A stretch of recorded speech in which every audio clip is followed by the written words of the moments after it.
زندگی ہو گئی ویران، ماں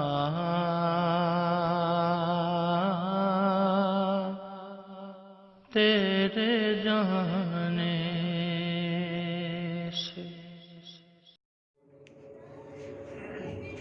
زینب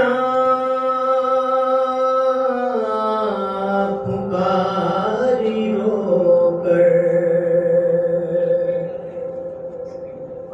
عباس تم کہاں ہو؟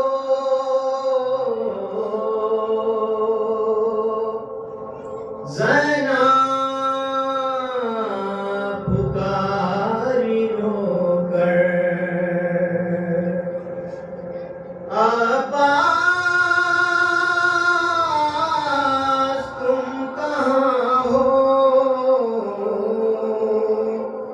ہوتے ہیں قتل سر بر، عباس تم کہاں ہو؟ زینب پکاری رو کر، بھائی اکیلے میت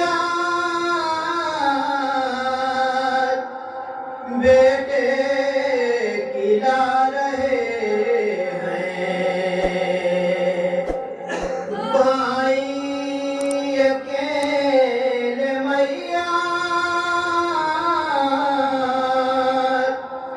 بیٹے کی لا رہے ہیں، دے دو سہارا کر، عباس تم کہاں ہو؟ زینب پکاری رو کر، آواز استغاثہ گونجی ہوئی ہے رن میں، آواز استغاثہ گونجی ہوئی ہے رن میں، نصرت کرو عبا کر، عباس تم کہاں ہو؟ زینب پکاری رو کر، بالوں سے منہ چھپائے جکڑی ہوئی رسم میں، بالوں سے منہ چھپائے جکڑی ہوئی رسم میں، بیٹھی ہوں میں زمین پر، عباس تم کہاں ہو؟ زینب پکاری رو کر، ایک بار اپنی صورت جیسے بھی ہو دکھا دو، ایک بار اپنی صورت جیسے بھی ہو دکھا دو، رونا ہے زندگی بھر، عباس تم کہاں ہو؟ زینب پکاری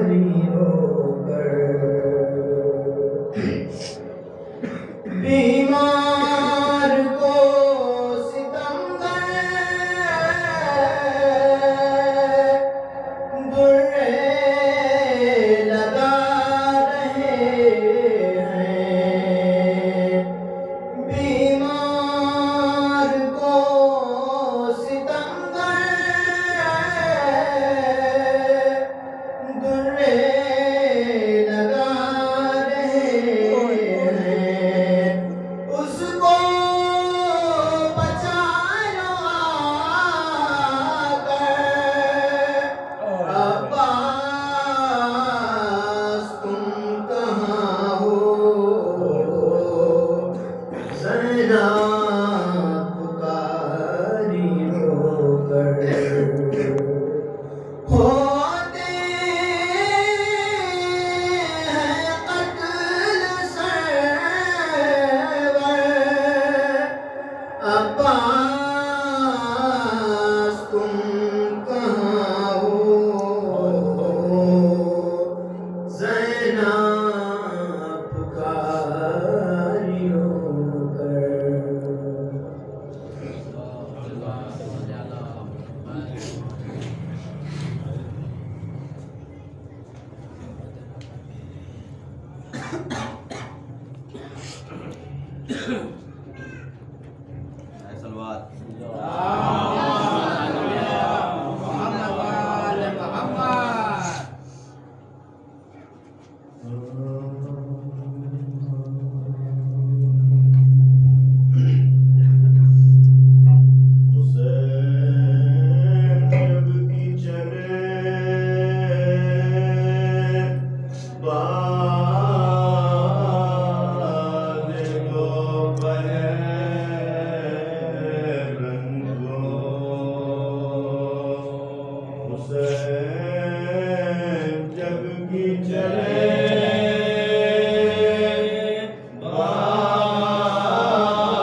مسجد میں اذان ہوتی نہ سجدوں کا پتہ ہوتا نہ مسجد میں اذان ہوتی نہ سجدوں کا پتہ ہوتا نہ مسجد میں اذان ہوتی نہ سجدوں کا پتہ ہوتا اگر ایک پل کو بھی تسبیح سے اگر ایک پل کو بھی تسبیح کا پہرا ہٹا ہوتا اگر ایک پل کو بھی تسبیح کا پہرا ہٹا ہوتا یہ آگے کے شعر سے تمیلاً پڑھ رہا ہوں اترتی آئے تطہیر کس کی شان میں آخر اترتی آئے تطہیر کس کی شان میں کسے ابھی مرسل دین کہا ہوتا کسے ابھی مرسل دین کہا ہوتا اور فرشتے کو مانگنے پھر کس کے گھر جاتے فرشتے روٹیوں کو مانگنے پھر کس کے گھر جاتے کہاں رضوان نے حسنین کا کپڑا سلا ہوتا رضوان نے حسنین کا کپڑا سلا ہوتا اس کے لیے یہ ساری تبدیلی بطور خاصی شیخ میں سنو فرشتے روٹیوں کو مانگنے پھر کس کے گھر جاتے کہاں رضوان نے حسنین کا کپڑا سلا ہوتا بطور خاصی شیخ پیش کر رہا ہوں کہ نبی سے علی سے حسن سے حسین سے نبی سے علی سے حسن سے حسین سے نبی سے علی سے حسن سے حسین سے اگر زہرا نہیں ہو تو پھر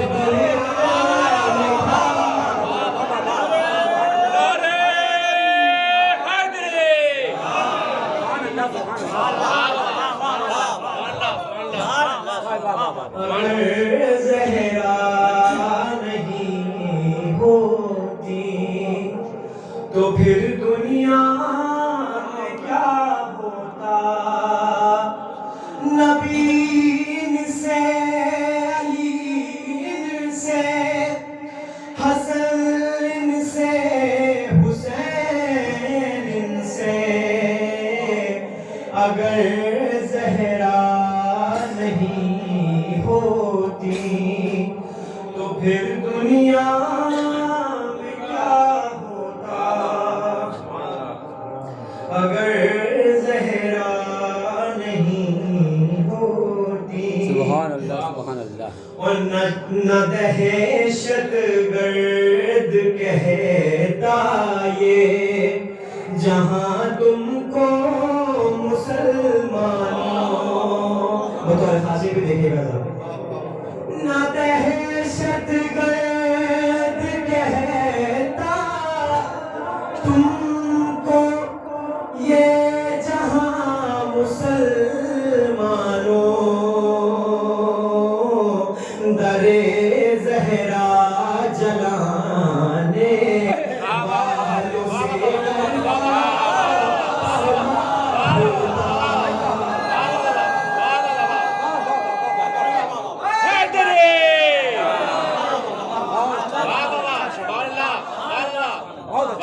سے دہشت گرد کہتا یہ جہاں تم کو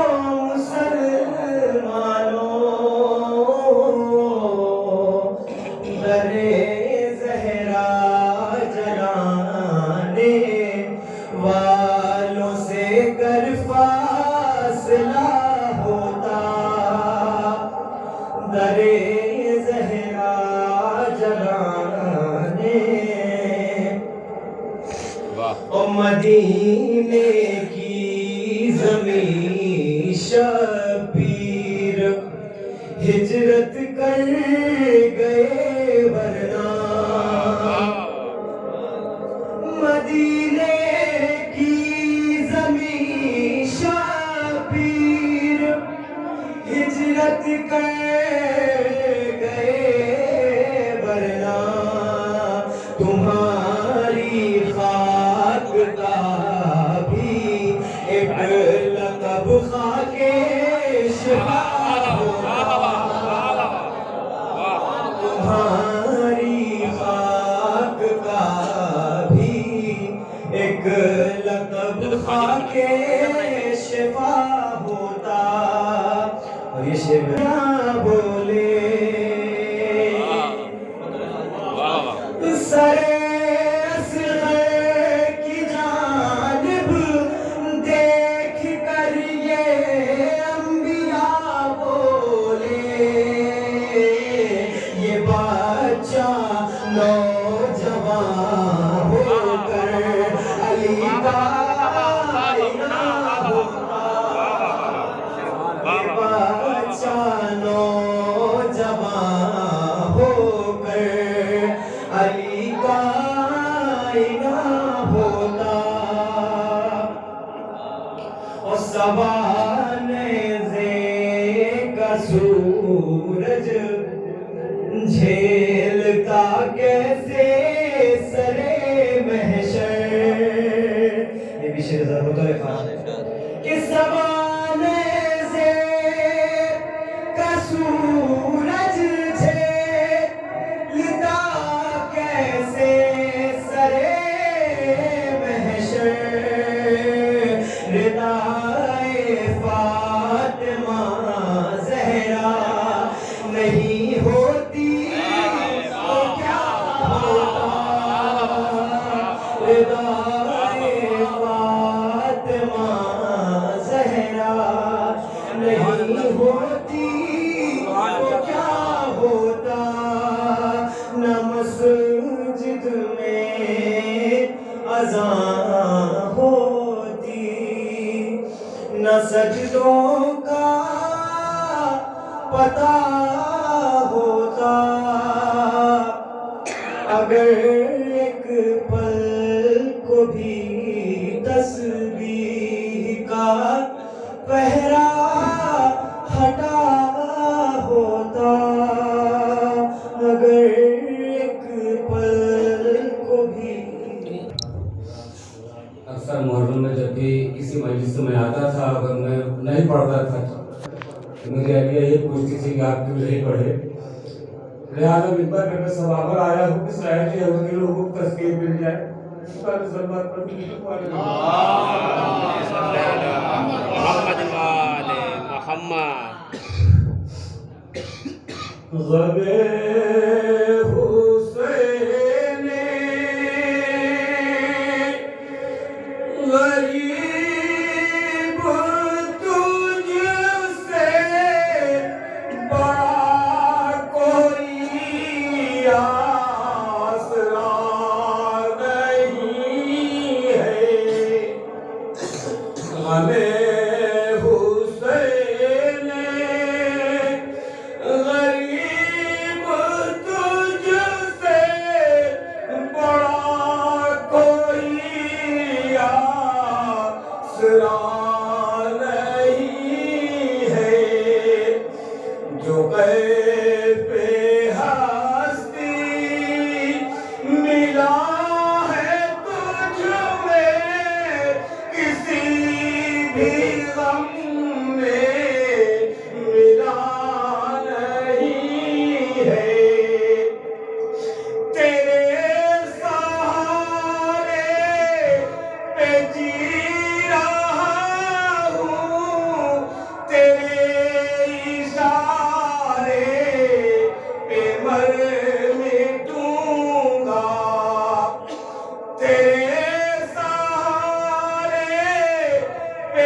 سورہ حمد تین مرتبہ سورہ قرآن پڑھ کر کے مرحومہ رئیس بانو بنت مظفر عباس کی روح کو بخش دیں.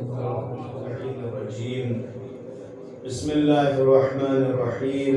الحمدللہ رب العالمین والصلاة والسلام علی اشرف الانبیاء والمرسلین خاتم النبیین مولانا و مولا الثقلین جد الحسن والحسین بالقاسم محمد. اللهم صل على محمد وآل محمد وآلہ الطیبین الطاہرین المعصومین المظلومین واللعنة الدائمة الباقية على أعدائهم أجمعين من يوم عداوتهم إلى قيام يوم الدين. أما بعد فقد قال الله الحكيم في كتابه الكريم بسم الله الرحمن الرحيم يا أيها الذين آمنوا إن من أزواجكم وأولادكم عدوا لكم فاحذروهم وإن تعفوا وتصفحوا وتغفروا فإن الله غفور رحيم. صلوات محمد محمد وآل محمد. گزارش ہے کہ مرتبہ سورہ احمد اور 3 مرتبہ سورہ توحید کی تلاوت فرما کر مرحومہ رئیس بانو بنت مظفر عباس کی روح کو. اللهم صل على محمد.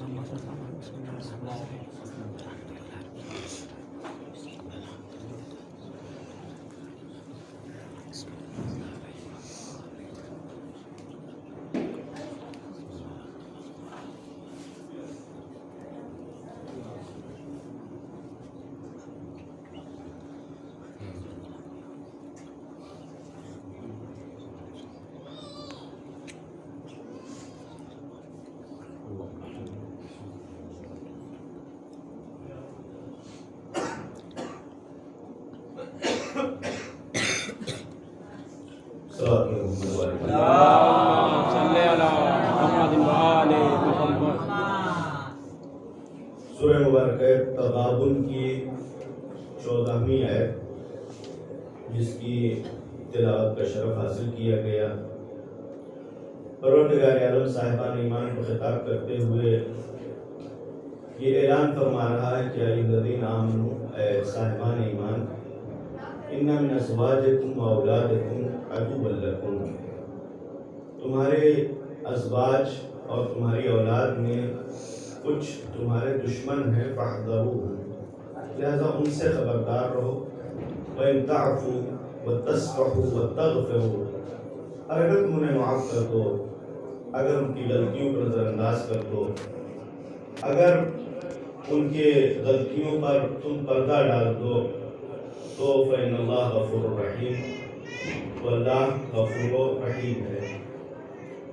چونکہ مرحومہ کے ایصال ثواب کی مجلس ہے، لہذا آیت کے ذیل میں دو الگ الگ موضوع پہ گفتگو کرنا ہے، اور بہرحال تھوڑا سا تکلیف ہے، کھانسی آ رہی ہے، اس لیے بہت آہستہ آہستہ آپ کی خدمت میں اپنی بات کو پیش کروں گا، اور آپ بھی انشاءاللہ متوجہ رہیں گے۔ آیت کا ترجمہ آپ نے سن لیا، اور یقیناً ایک بہرحال ہر ذہن میں ایک عجیب سی کیفیت ہوگی کہ ایصال ثواب کی مجلس میں یہ بتانے کی کیا ضرورت ہے کہ اولاد اور بیویاں دشمن ہوتی ہیں، ازواج دشمن ہوتی ہیں، لیکن دو سلسلے سے جو گفتگو پیش کرنا ہے، پہلے عنوان آپ کی خدمت میں عرض کرتے ہیں۔ ایک تو عورت کی جو کرامت ہے، جو اس کی عظمت ہے، جو اس کی اہمیت ہے اسلام میں، اس کی طرف ایک مختصر اشارہ کرنا ہے۔ دوسری یہ کہ قرآن نے جس دشمنی کو بیان کیا ہے، وہ ظاہر ہے کہ قرآن کوئی ایسی ویسی کتاب تو ہے نہیں کہ جو کوئی بلا وجہ کی بات کرے یا کوئی غیر معقول بات کرے، وہ ایک ایسی سچی اور حقیقی دشمنی کی طرف اشارہ ہے کہ جو کہیں نہ کہیں اس رشتے میں پائی جاتی ہے، لہذا وہ دشمنی کیا ہے اس کی طرف ایک اشارہ کرنا ہے۔ لیکن چونکہ بہرحال ذہنوں میں اس حوالے سے سوال بارہا آتے ہیں، لہذا یہ اشارہ کرتے ہیں کہ یہی ازواج کا سلسلہ قرآن نے اس کو جب قداست کی نظر سے دیکھا اور ایک تقدس کو دیا، تو پروردگار عالم نے سورہ روم کی 21ویں آیت میں یہ اعلان فرمایا، وَمِنْ آيَاتِهِ أَنْ خَلَقَ لَكُم مِّنْ أَنفُسِكُمْ أَزْوَاجًا لِتَسْكُنُوا إِلَيْهَا۔ اللہ کی نشانیوں میں سے ایک نشانی یہ ہے کہ اللہ نے تمہیں میں سے تمہارا جوڑا پیدا کیا جو تمہارے لیے باعث سکون ہے۔ اور اس کے بعد قرآن نے بیان کیا کہ یہ باتیں وہ سمجھتے ہیں کہ جو صاحب فکر ہیں۔ اب ظاہر ہے کہ وہ جوڑا یا وہ ہمسر کہ جس کو باعث سکون قرار دیا ہے، وہ دشمن کیسے ہو سکتی ہے، یا وہ دشمن کیسے ہو سکتا ہے؟ کیونکہ ازواج کا مطلب صرف بیوی نہیں ہوتی، بلکہ ازواج یعنی جوڑا، بیوی کے لیے شوہر اور شوہر کے لیے بیوی۔ جس آیت کی میں نے پہلے تلاوت کی، من ازواجکم و اولادکم یا ایھا الذین آمنوا کا خطاب صرف مردوں سے نہیں بلکہ سب سے، جو بے ایمان لے آئے ہیں، چاہے مرد ہوں یا عورت، سب سے خطاب ہے، لہذا سب سے یہ خطاب ہے۔ من ازواجکم، تمہارا جو جوڑا ہے، یعنی مردوں کے لیے یہ کہ تمہاری جو بیوی ہے، یا عورتوں کے لیے یہ کہ جو تمہارا شوہر ہے اور جو تمہاری اولاد ہے، ان میں سے کچھ تمہارے دشمن ہے، لہذا ان سے خبردار ہے۔ بہرحال اس موضوع کو ہم دوسرے سلسلے میں بیان کریں گے، پہلے اس حوالے سے ہم مختصر گفتگو پیش کریں اور مختصر نکات پیش کر دیں کہ عورت پروردگار عالم کی ایک لطیف اور باکرامت مخلوق ہے کہ جس کو قرآن نے مرد کے برابر رکھا۔ جہاں پر ایمان کا تذکرہ کیا گیا، وہاں کا ایمان لانے والے مرد، ایمان لانے والی عورتیں، یقین رکھنے والے مرد، یقین رکھنے والی عورتیں، سب کو برابر سے، یا جہاں پر عمل صالح کا تذکرہ کیا کہ جو بھی عمل صالح انجام دے گا، من ذکر و انثی، چاہے وہ مرد ہو یا عورت، اسے ہم حیات طیبہ دیں گے، ایسا ایک برابر کا درجہ دیا گیا۔ لیکن جب کسی بھی مکتب کے خلاف، کسی فکر کے خلاف، کسی مذہب کے خلاف کوئی پروپیگنڈا کرنا ہوتا ہے تو اس کے جو قوانین ہوتے ہیں ان قوانین کے فلسفے کو نظر انداز کرتے ہوئے ان کو ایک غلط رخ سے پیش کیا جاتا ہے، اور وہ غلط رخ اگر انسان پہلے صحیح سمجھ چکا ہے تو جیسے ہی وہ غلط رخ پیش کیا جائے گا سامنے والا انسان یہ کہہ دے گا کہ نہیں یہ بات غلط ہے، اور اگر وہ پہلے سے نہ سمجھ پایا ہو تو فوراً انسان بھڑک جائے گا۔ بہت چھوٹی سی مثال، سادی سی، بالکل آپ کے ذہن قریب ہو جائے۔ آپ کھڑے ہوئے تھے، ہم پیچھے سے آئے اور بہت تیز سے آپ کے کندھے پہ ہاتھ مارا، ایک مچھر بیٹھا ہوا تھا، آپ کو احساس ہوا تھا پہلے سے کہ مچھر بیٹھا ہے، کاٹ رہا ہے، ایسے جب کندھے پہ ہاتھ پڑا تو آپ کو فوراً محسوس ہو گیا کہ اس آنے والے نے جو مچھر بیٹھا تھا اس کو مارا ہے۔ اور اگر آپ کو یہ پہلے سے احساس نہ ہوا کہ ہمارے کندھے پہ مچھر بیٹھا تھا تو جیسے ہی بغل والے نے کہا ایسے تھوڑی نہیں مارتے کسی کو، تو فوراً آپ کا مزاج برہم ہو گیا کہ میں مذاق کی کوئی حد ہوتی ہے۔ ہم نے آپ کے ساتھ بھلائی کیا تھا، نیکی کیا تھا، لیکن آپ کے سمجھنے میں ذرا سا پھیر ہوا وہ نیکی آپ کو برائی لگنے لگی۔ اب ہم بار بار بتاتے رہے نہیں مچھر تھا، نہیں جانور تھا، کیڑا تھا، نہیں کچھ بھی نہیں۔ اب جب ایک مرتبہ مزاج برہم ہو گیا تو ہم اپنی عقل پہ قائم رہیں گے کہ ٹھیک ہے مچھر تھا تو اتنی دیر تھوڑی نہیں مارتے۔ یہ جو عقل قائم ہو جاتی ہے کس بنیاد پر؟ وہ جو فرسٹ امپریشن ہے، پہلی مرتبہ میں ہمیں یہ لگا کہ اس نے ہمارے ساتھ غلط کیا ہے تو اب ہم اس بات پر اڑے ہوئے ہیں کہ نہیں تمہارا کام غلط تھا۔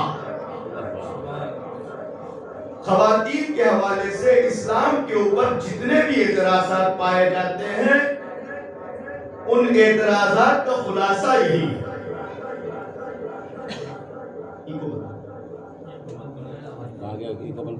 اور وہ اعتراضات ہیں کیا؟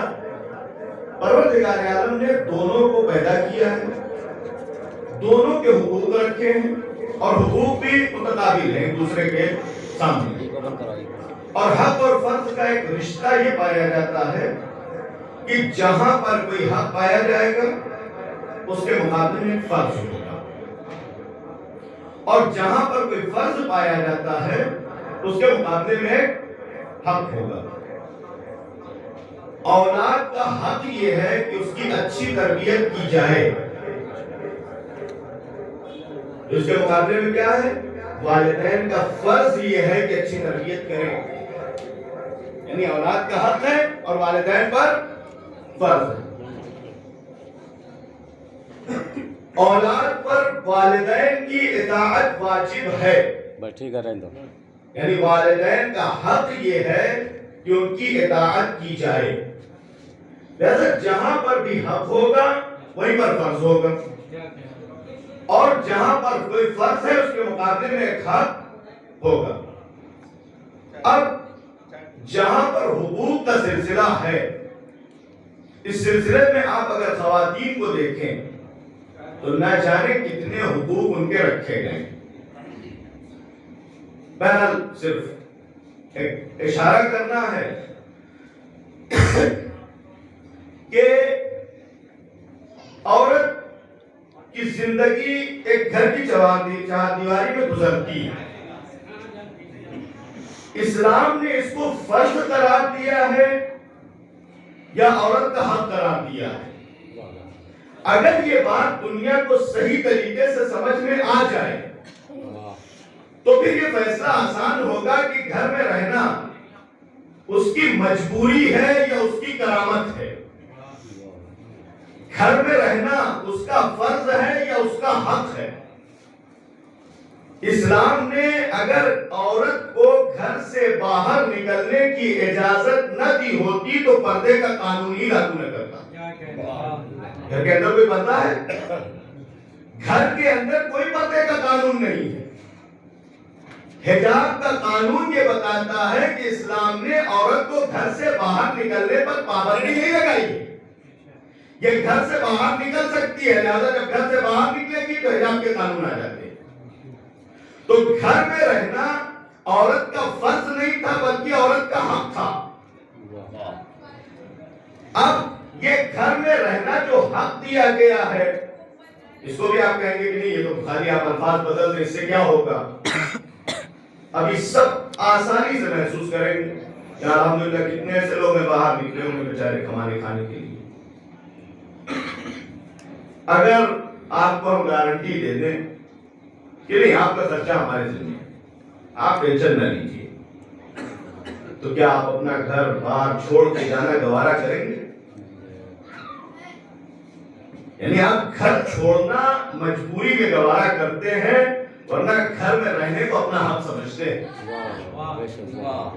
یعنی اگر آپ کے لیے کوئی ایسا راستہ نکال دیا جائے کہ گھر بیٹھے آپ کے رزق و روزی کا انتظام ہو جائے تو گھر سے آپ بھی نہیں نکلنا پسند کرتے. تو پھر عورت کو کیا ضرورت ہے کہ بلا وجہ گھر سے باہر نکل کے کہہ لے؟ لہذا یہ گھر میں رہنا یہ اس کے کرامت کی وجہ سے، اس کے شرافت کی وجہ سے اس کو یہ اتھارٹی دی گئی، حق دیا گیا ہے کہ نہیں تمہیں کیا ضرورت ہے گھر سے باہر نکلنے کی، ہم نے تمہارے لیے سارے انتظام باہر کر کے رکھے ہیں. یہ جس مرد کو تمہارے پلو سے باندھ کے رکھا ہے اس کے اوپر یہ فریضہ عائد کیا ہے کہ اس کے کھانے خرچے کا انتظام تم کو کرنا ہے. تو یہ اسلام نے عورت کا حق قرار دیا تھا کہ وہ گھر میں رہے، اس کے اوپر فرض نہیں تھا. یہ فرض کا نام دے کے پھر اسلام کو بدنام کیا جاتا ہے کہ عورت کو مجبوراً گھر میں رکھا گیا ہے. عورت کو گھر میں رہنے کے لیے مجبور نہیں کیا گیا ہے، بلکہ عورت اتنی باکرامت تھی کہ اس کا حق یہ تھا کہ اس کو ایک چہار دیواری کے اندر رکھا جائے اور ساری دنیا کو اس بات کے لیے مجبور کیا کہ اس کی جو ضرورت ہو اس کو گھر کے اندر پورا کرو. ایک درود پائے محمد والے محمد. محمد والے محمد. ظاہر ہے کہ سمجھ تو ویسے بھی پوری ہوتی ہے، کسی نے آ کے یہ بتا دیا کہ نہیں تم تو زبردستی رکھا گیا. اب یہ بات جب تک ذہن سے نہ نکل جائے تب تک یہ پہلا کوئی اعتراض قائم رہے گا کہ نہیں اسلام نے ایک زبردستی کیا ہے، عورت کے ساتھ بلا وجہ گھر میں باندھ کر رکھا. لیکن حقیقت میں اسلام نے عورت کو کس مقام پر رکھا ہے؟ عورت بیٹی ہے، بیوی ہے اور ماں. اگر بیٹی ہے تو آپ دیکھیں کہ کس مقام پر رکھا. بے شمار روایات ہیں، صرف 2-3 روایات ذکر کریں گے. امام جعفر صادق علیہ السلام اللہم صلی علی محمد والے محمد. ایک شخص آیا اور آنے کے بعد بڑا چہرہ اترا ہوا. امام نے پوچھا کیا ہوا؟ کہا کہ بیٹی پیدا ہوئی. قرآن نے اس پورے منظر کو کہ بیٹی پیدا ہونا عربوں کے لیے کتنا سخت ہوتا تھا قرآن نے ذکر کیا بہت صراحت کے ساتھ. وَإِذَا بُشِّرَ أَحَدُهُمْ بِالْأُنثَىٰ کہ اگر ان کو بتایا جاتا تھا کہ تمہاری بیٹی پیدا ہوئی ظَلَّ وَجْهُهُ مُسْوَدًّا، چہرہ سیاہ ہو جاتا تھا. وَهُوَ كَظِيمٌ، غصے سے لال پیلا ہوتا تھا. يَتَوَارَىٰ مِنَ الْقَوْمِ، اور شرم کے مارے لوگوں سے منہ چھپائے پھرتا تھا. اور اس کے بعد حالت یہ ہوتی تھی کہ اس کے سامنے 2 آپشن ہوتے تھے کہ یا اس ذلت کو برداشت کرے یا اس کو دفن کر دے. یعنی یہ حالت تھی عربوں کی کہ اگر بیٹی پیدا ہوئی تو اتنے آگ بگولا ہو جاتے تھے کہ یا جو ہے اس کو رکھتے اس کو ذلت سمجھتے تھے اپنے، یا پھر دفن کر دیتے. عزت ان کی کس میں تھی؟ بیٹی دفن کر دیتے. لہذا عالم اسلام میں آنے کے بعد جو پہلے کے کافر تھے اور مسلمان نہیں ہو پائے تھے وہ فخر کیا کرتے تھے کہ ایک دوسرے سے پوچھتے تھے کم وعدہ ہی تھا کتنی بیٹیاں دفن کی؟ کوئی کہتا 10 لوگ، کوئی کہتا تھا 12 ان میں تم سے اچھے. لہذا امام نے فرمایا کہ اس کو دیکھا اور اس سے پوچھا کہ کیا ہوا ہے؟ کہا بیٹی پیدا ہوئی. امام نے سوال کیا اور یہ سوال بہرحال یہ آج کے زمانے میں ایک ایسا چلن ہے کہ بیٹی کے حوالے سے لوگ تھوڑا سا